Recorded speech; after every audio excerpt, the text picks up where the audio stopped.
Well, glad to see everybody this morning. So we're going to start with our psalm, and this is from Psalm 9, and it's the theme of this passage ties in with and then it's the one for today, because this book is organized with sections of Psalms to read each day, in the morning and in the evening. So this is one of the Psalms assigned for today. And the theme of this passage ties into the passages in James today that we're going to be looking at. So, and Gail, you can't see him, and Nancy, you can't see him, but Kevin is back with us today. So, hey Kevin, how are you? Hello. Hey. How y'all doing? oh, good morning, Nancy. Good morning. I'm going to get All a cup of coffee. I'll be right back. Okay, all right. So Psalm 9, this is verses 15 through 18. The ungodly have fallen into the pit they dug, and in the snare they set is caught their own foot. The Lord is known by his acts of justice. The wicked are trapped in the works of their own hands. The wicked shall be given over to the grave, and also all the peoples that forget God. For the needy shall not always be forgotten, and the hope of the poor shall not perish forever. So the question they ask in response is, how does neglecting the needy and the poor create traps for us? So I'm asking that question more in terms of food for thought as we move into talking about James today. All right. The interesting thing is that the first reading today is from Isaiah and talks about how we are to feed the hungry, clothe the naked, take the yoke off the oppressed. You know, it's been interesting for me as we've been doing this, how much of a theme that really is in the Bible. Yeah. That I think has really been neglected over time, you know, because especially as we're doing James and the numerous references to the Old Testament in James along that, from the New Old Testament along that theme as well. And so I mean, I think a lot of Christianity today is paying more attention to that. You know, I think about what our church does for the poor compared to what my church did when I was growing up. Yeah. Which when I was growing up was minimal. Yeah, if we did anything, and I grew up in a church pretty comparable to Monterey Baptist. And if we did anything, I didn't know about it. Yeah, no, I remember when we started supporting the community food pantry that had just started, and I was at least in college when that started. Well, Jesus Christ said, what you do for another, you do for me. Right. And it's, you know, doing for those that have less than what you have, it brings you back to the reality that there is no separation among us. Yeah. And in this physical dimension, that's part of duality, as part of this dimension is separation. But if you follow these teachings, and that's just one little thing, you know, it brings you closer back to the lack of that separation and the realization that there is no separation between any of us or our Creator. It's only the separation that we create. Yeah. Which Okay. isn't real, thank God. Yeah. All right, so we are in chapter 1 of James, and last week we finished up with verse 16, and just a quick recap. So Kevin, this is up here because James' real name is Jacob. About the time of the King James Bible is when Jacob got translated in English to James. So the And book, just in English. yeah, Not in a lot of the other Bibles, it's called Jacob. Yep, and the other languages the that languages. stay Jacob. Yep. So in the book of Jacob, in the first chapter is really sort of a introduction to the themes he gets into in chapters 2, 3, 4, and 5. All right. And we're hopefully going to get to chapter 2 today. So That's ambitious. I know, well, we only got really 2 passages. Yeah, to look that's at. true. Yeah, yeah. Okay, so, so in the verses before, the themes that Jacob had talked about, any of you who lacks wisdom must ask God, who gives to all generously and without scolding, it will be given.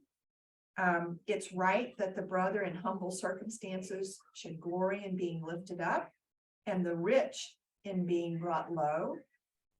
Blessed is anyone who perseveres when trials come. Such a person is of proven worth and will win the prize of life, the crown that the Lord has promised to those who love him. And so then with verse 16, if somebody would read 16 through 18. Got it. We're really 17 through 18, but 16 is fine. Read 16. It's only 6 words. I know, read 16. Okay. Do not be deceived, my beloved. Every generous act of giving with every perfect gift is from above, coming down from the Father of lights, with whom there is no variation or shadow due to change. In fulfillment of his own purpose, he gave us birth by the word of truth, so that we would become a kind of first fruits of his creatures. All right, so read that first verse again, this, I guess 17, all that is good. Every generous act of giving with every perfect gift is from above, coming down from the Father of lights, with whom there is no variation or shadow due to change. Does any of that wording sound familiar? Don't look at me, I'm preaching today. Oh, so your mind is focused on. Yeah. Yeah, I'm not here in mentally. Oh, that perfect gift. So, Jacob, James references back to Matthew often. So Matthew 7:11. I love that imagery of the Father of all light, is how my Bible translates And it. in mine, it says, every good and perfect gift is from above, coming down from the Father of the heavenly lights. I like that. Of the heavenly Who lights. does not change like shifting shadows. Uh-huh. Yeah. Cool. So that's just some lovely imagery there, I think. This morning. And then that last verse, by his own choice, he gave birth to us by the message of the truth. So that we should be a sort of first fruits, all of his creation. You know what Cindy's trying? That's just not sorry to her granddaughter's not feeling. Thank you, okay. I haven't seen her this morning. Okay. All right, any comments about that? Well, on the other side of the veil, there's nothing but like. Nothing but unconditional love. Yep. That's Yep. why we come here to confront, to have the opportunity to confront what we aren't, Uh-huh. what we are not. Mhm. Because what we are is unconditional love. Uh-huh. That's Yeah. all the Father offers. It reminds me of a sermon. How long ago has it been since you preached a sermon that I remember still? And the example you gave was that you were driving through the mountains and it was beautiful and you didn't see it. And then you went through a tunnel where it was dark. And when you came out of the tunnel, then you saw what was in front of you.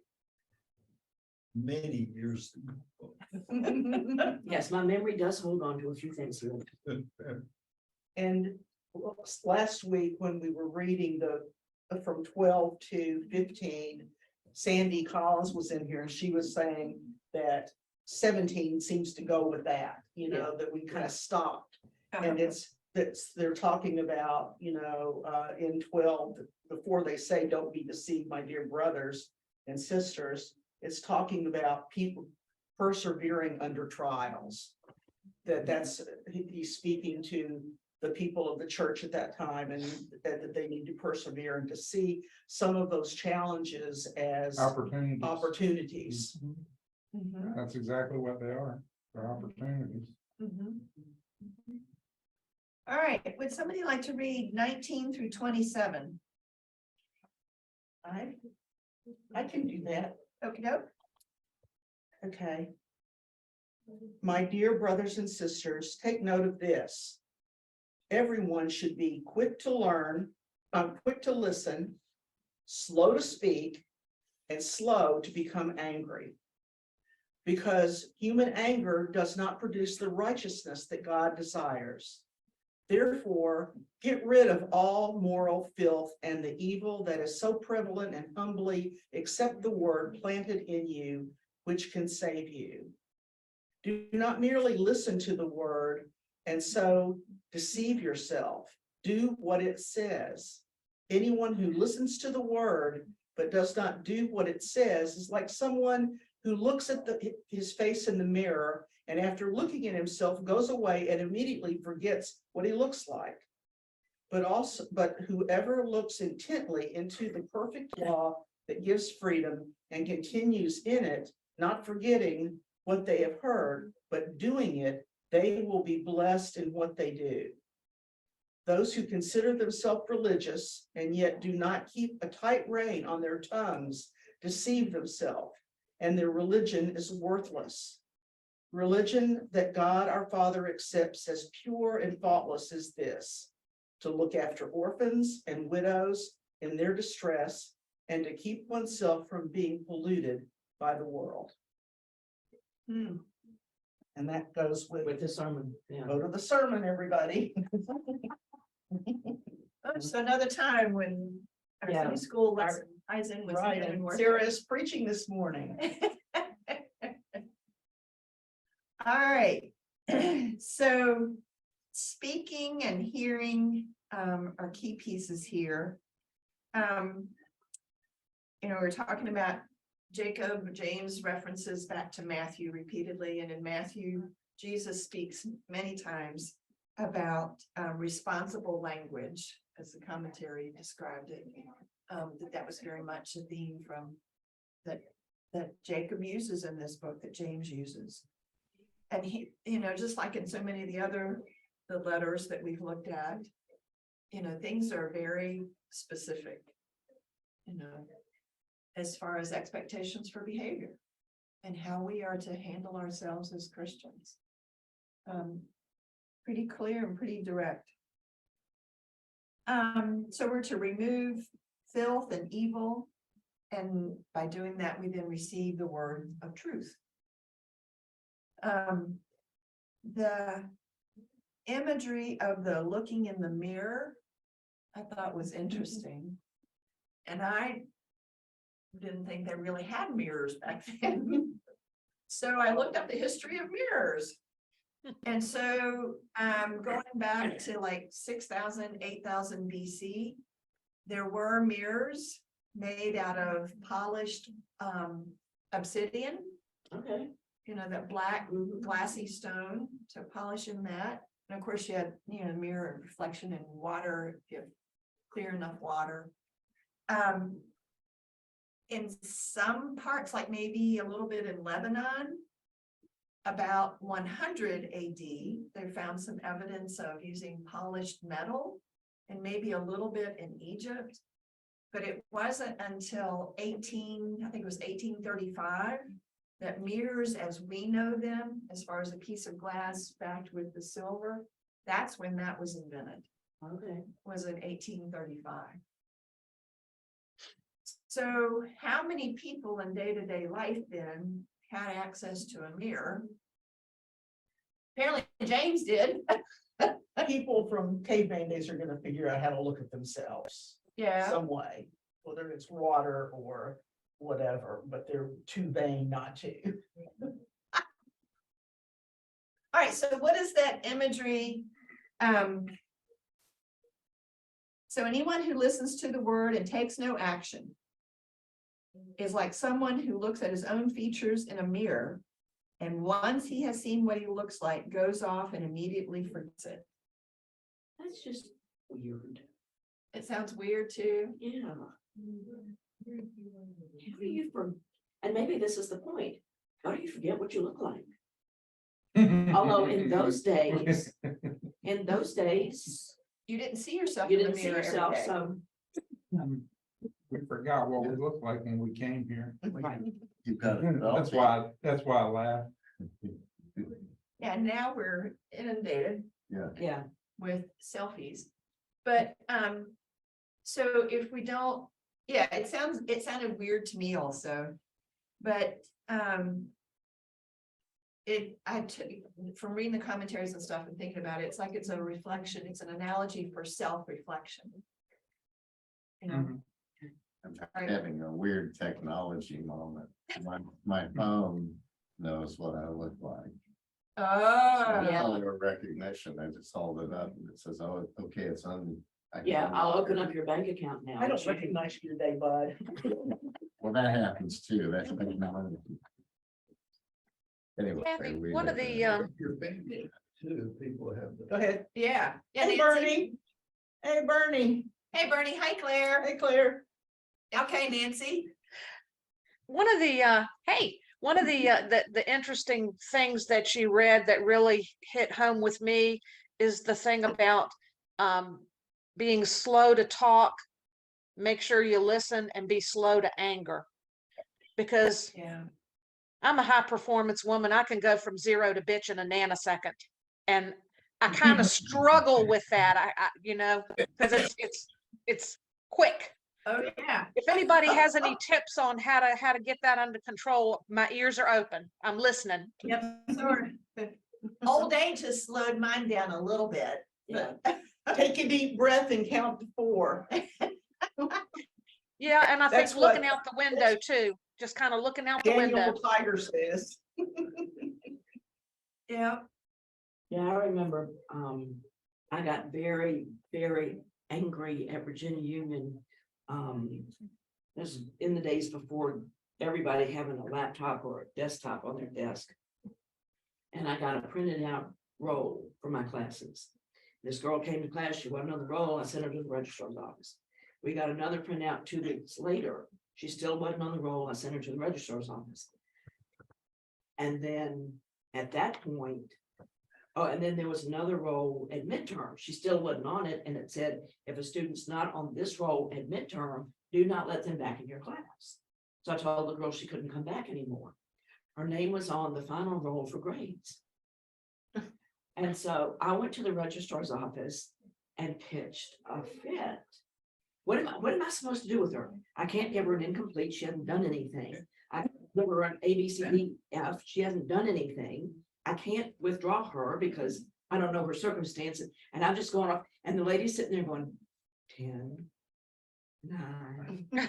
That made me angrier. Don't try to talk me down when you're the one that's been stupid. Didn't say that, but I'm thinking it. And I went back 2 days later and apologized. She didn't look very accepting of my apology. Probably knew I didn't mean it. But, oh, that was. We've all had those moments. Including Jesus, And a couple this week. Yeah, Harold? including Jesus. Yeah, All right. So, but. And remember when he told Peter, get behind me, Satan. All Boy, right. he had a I wanted he had to- a bad day with the money changers too, if you remember, yeah. Yeah, yeah, yeah, yeah. That was just for dramatic effect. Well, but we get into talking about anger. In this, so anyhow, Jacob does. I wanted to highlight this, verse 25. Yeah. But anyone who looks steadily at the perfect law of freedom and keeps to it, not listening and forgetting, but putting it into practice, will be blessed in every undertaking. So Perfect if law you- of freedom. Perfect law of Uh-huh. freedom. can you expand on that? Okay, so I was thinking about the same thing, and I just realized that the truth will set you free, so it's like a one jump abstraction from the truth. Well, and in one of the commentaries, they said that Jacob calls God's word here the perfect Torah of freedom. And he's referring to the greatest command of the Torah that was passed on to us through Jesus. And that is love the Lord your God with all your heart, mind, and soul, and love your neighbor as yourself. So it's the love, it says this is the first and greatest commandment. And the second is like it, love your neighbor as yourself. So that's what he was referring to, Yeah, that we believe. yeah, that James has this sort of theme that if you follow the law, that it's not a cumbersome yoke. There is a freedom that comes by doing that, Right, and that you will be blessed in every undertaking. Jamie McDonald in a CWF lesson explained that the Jews did not see the law as an onerous burden, the way we think it would be, that they saw it as a gift from God, and that in following the law, they were showing their love of God. Right. So we kind of have to. Yeah, but think about it.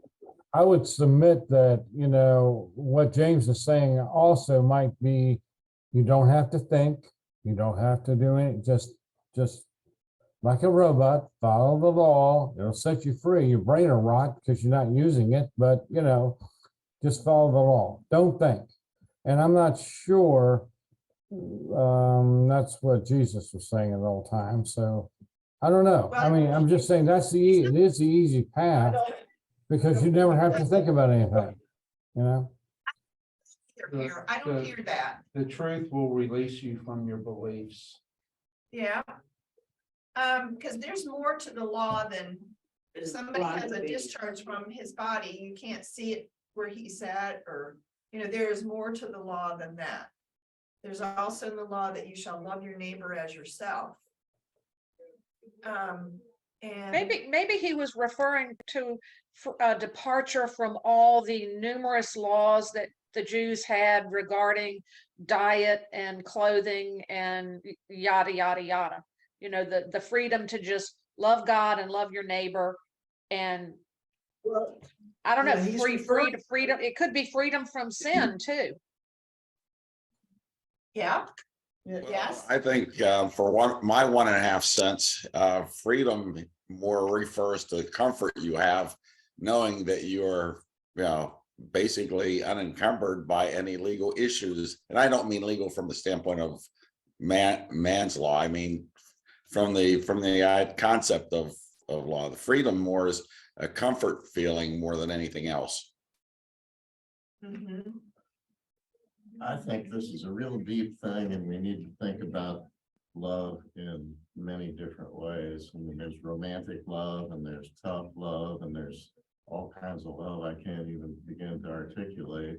But I'm sitting here thinking, how am I supposed to love my neighbor if my neighbor is putting my life in jeopardy and selling drugs and doing all kinds of awful things? Nancy, you know, you said you could go from 0 to whatever in a heartbeat.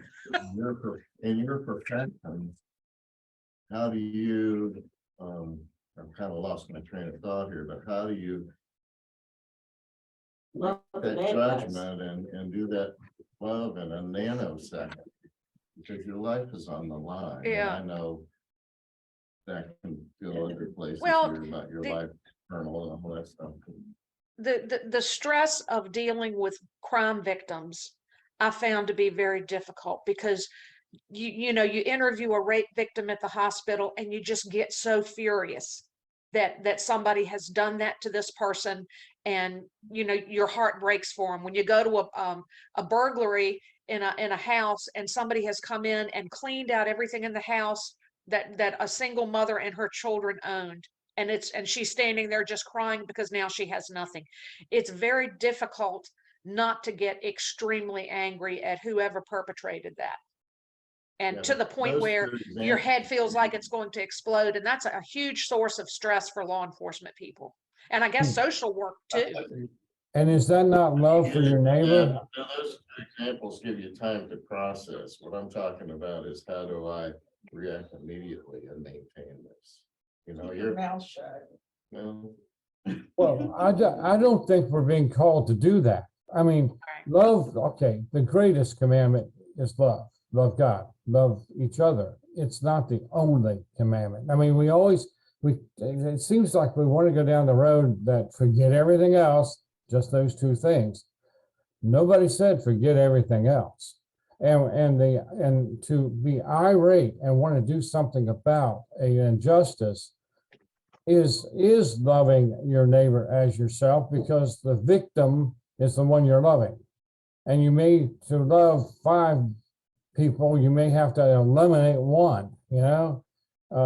It's, you know, Wait a it's. minute, I'm gonna interject here. I want you to think about Jesus on the cross and who were on the crosses next to him. Were they thieves? Thieves or murderers. Yes, at least one of them was. You know, so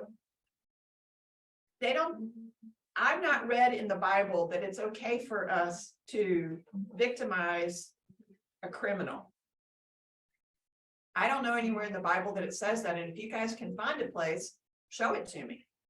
Oh, no, you absolutely cannot. You treat them the way that you would want to be treated if you were being arrested. You know, Yes. you're professional, you're polite, you know, you don't cuss anybody out. You treat them the way you would want to be treated if the positions were reversed.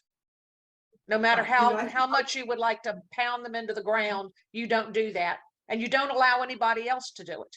But you do arrest them.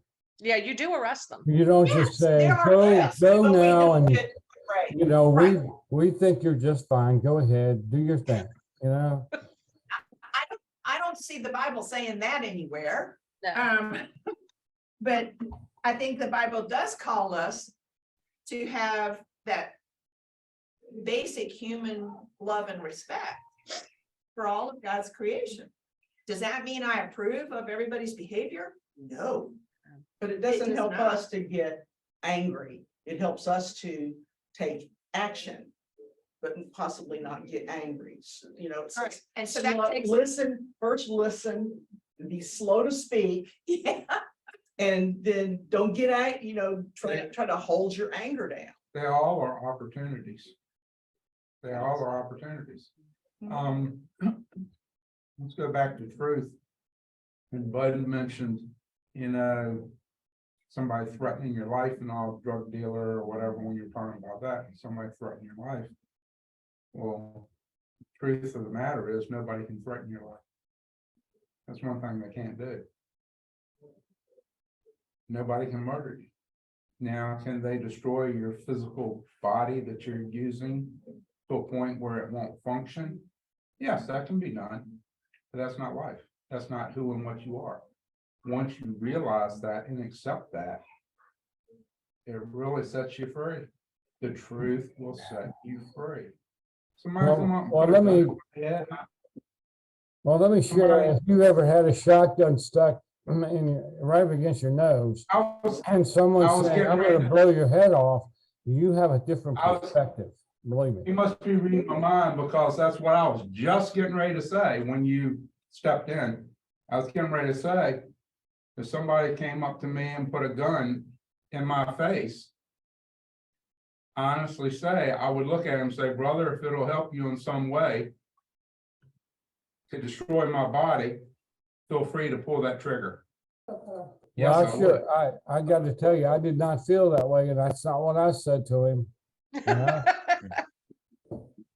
I understand. yeah, so, because we are humans and there are limits to ourselves. I mean, I'm glad Jesus Christ didn't see it that way. Yeah, all right, well, let's get back to James, and he's talking about speaking, and one of the main themes throughout Jacob and James is the doing part.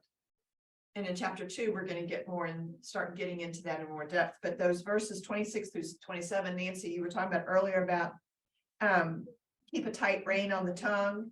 That my Bible translated, nobody who fails to keep a tight rein on the tongue can claim to be religious. Which is pretty direct. But that it's not just a matter of speaking, it's also a matter of doing. And it's not a matter of just hearing, it's a matter of doing as well. That if you just hear the word, but you don't do anything, are you really hearing the word? All right, chapter 2. Starting in on this. And that, so now the author's getting into more in depth in his themes here. All right. If someone would read chapter 2, 1 through 13. I'll read it. Okay. That's all of this section. My brothers and sisters, believers in our glorious Lord Jesus Christ, must not show favoritism. Suppose a man comes into your meeting wearing a gold ring and fine clothes, and a poor man in filthy old clothes also comes in. If you show special attention to the man wearing fine clothes and say, "Here's a good seat for you," but you say to the poor man, "You stand there or sit on the floor by my feet," have you not discriminated among yourselves and become judges with evil thoughts?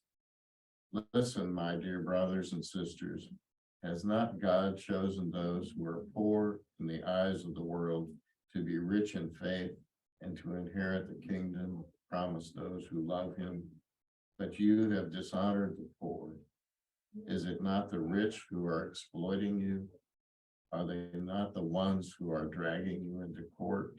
Are they not the ones who are blaspheming the noble name of him who you belong? If you really keep the royal law found in Scripture, love your neighbor as yourself, you're doing right. But if you show favoritism, you sin and are convinced by the law as lawbreakers. It is convicted. For whoever keeps the whole law and yet stumbles at just one point is guilty of breaking all of it. For he who said, "You shall not commit adultery," also said, "You shall not murder." If you do not commit adultery, but you do commit murder, you have become a lawbreaker. Speak and act as those who are going to be judged by the law that gives freedom, because judgment without mercy will be shown to anyone who has not been merciful. Mercy triumphs over judgment.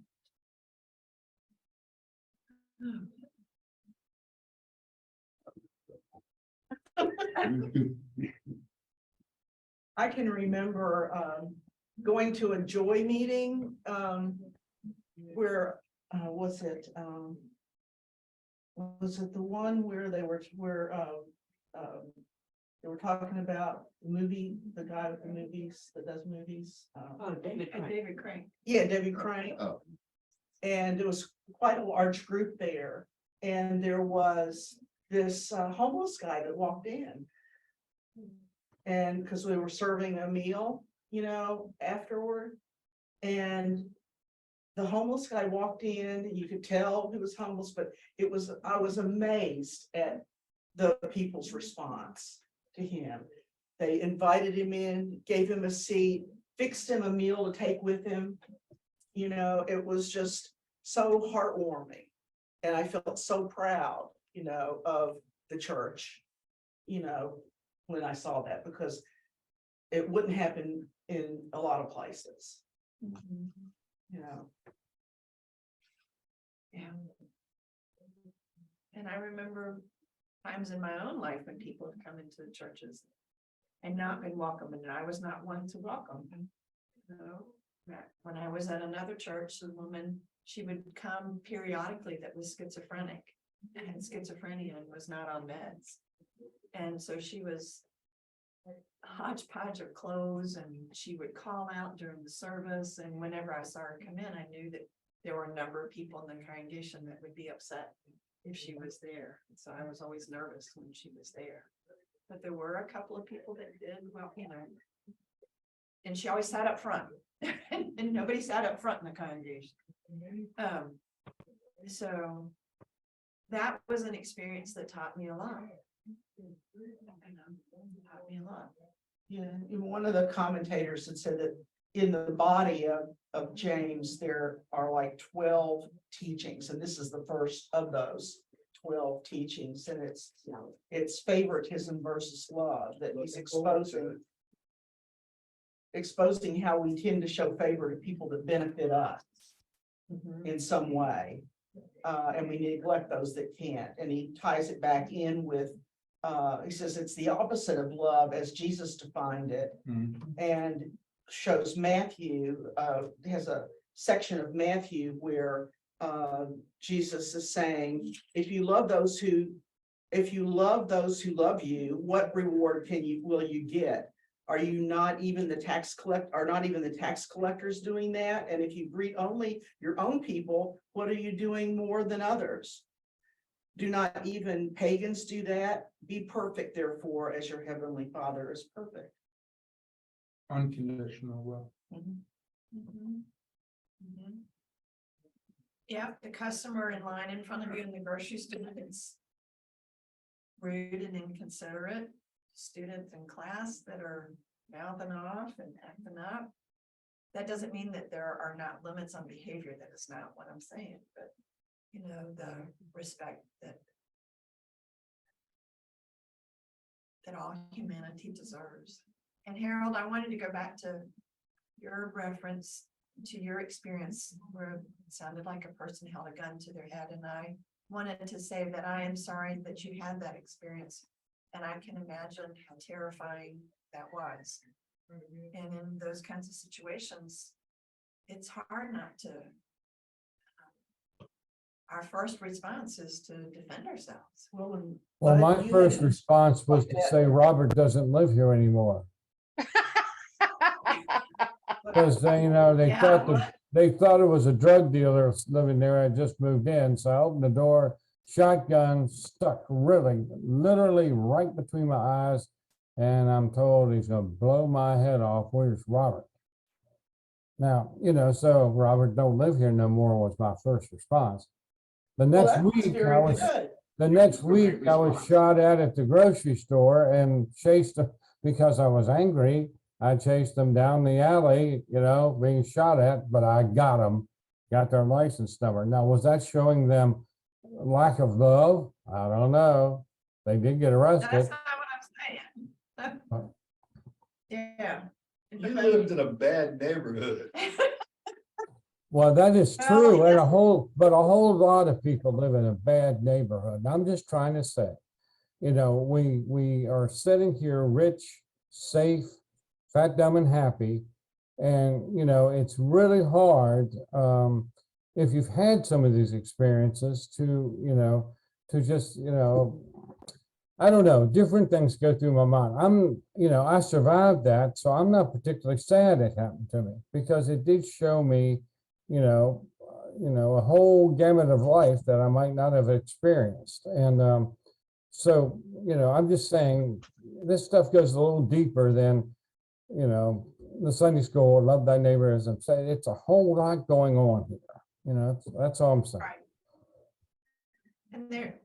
And we also, I think, are overlooking responsibility in terms of does not every single person have a responsibility to control their own behavior? So did Robert not have a responsibility to not live the way he was living? Do you see what I'm saying? That love thy neighbor, yes, but does that discount the fact that people, if possible, they need to be self-controlling? Well, you can't love thy neighbor until you know how to love yourself. I mean, if you ask me, a lot of these examples are people that didn't know how to love themselves. So how in the world could they offer any love to anybody else? Well, all this gets down to dealing with evil. There are evil people. Yes. Yes, and That's James part, refers to that, he does. that's part of this existence. This dimension was created for that. Evil exists here. Always will. When it doesn't, then this isn't needed anymore. All right, so I want to go back to the scenario that is described in this, where if someone comes into your assembly, or the Greek word literally is synagogue. So in mine translates it that. So a man comes in, he's well dressed, has a gold ring on, and apparently in Roman times, if you were going somewhere to impress people, you could go rent gold jewelry to wear to the event. It looked good. And at the It's- same time, a poor man comes in, you know, who's getting the preferential treatment? You know, so James is pretty direct with us here about who gets that preferential treatment.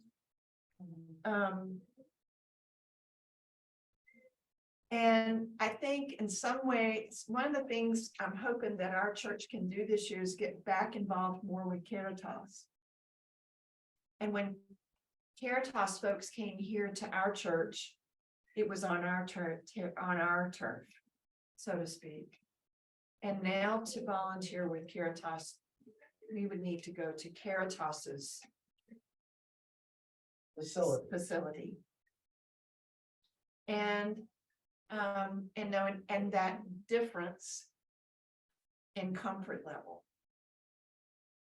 And Where are they located now? It's down on Stockton Street, a few blocks off of what was Jeff Davis Highway, Route 1, now Richmond Highway. It's in a new facility. It's in a warehouse district.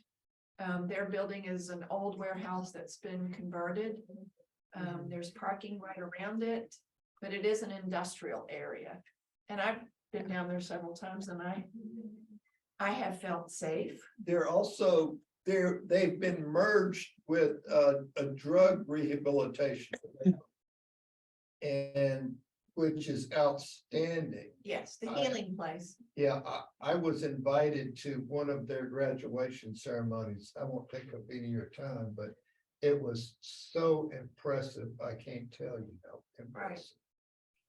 Right. So what James is talking about here, I think we've got a challenge facing us at this point. You know, is our assistance to the poor going to remain remote?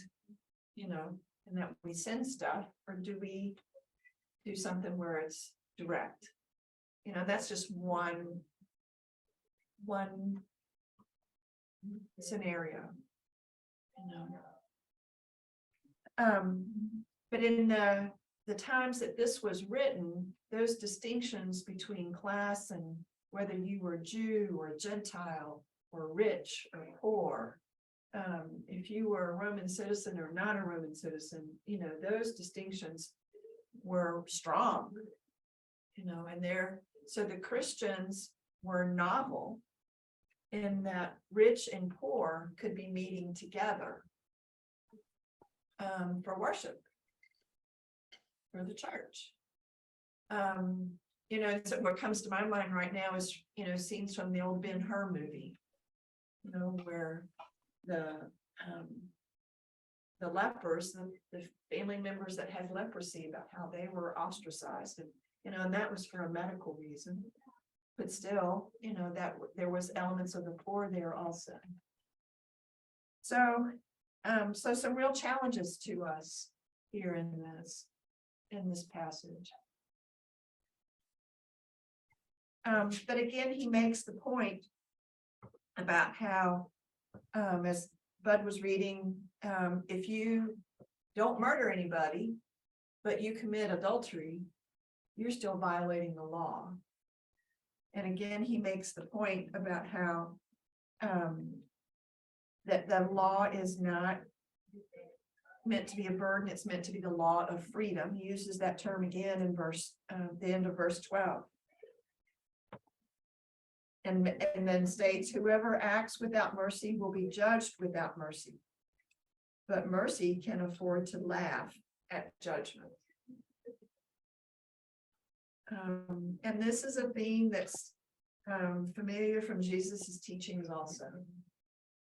You know, that judgment on the judgmental and mercy on the merciful. And think about it, those are things from Jesus's teachings also.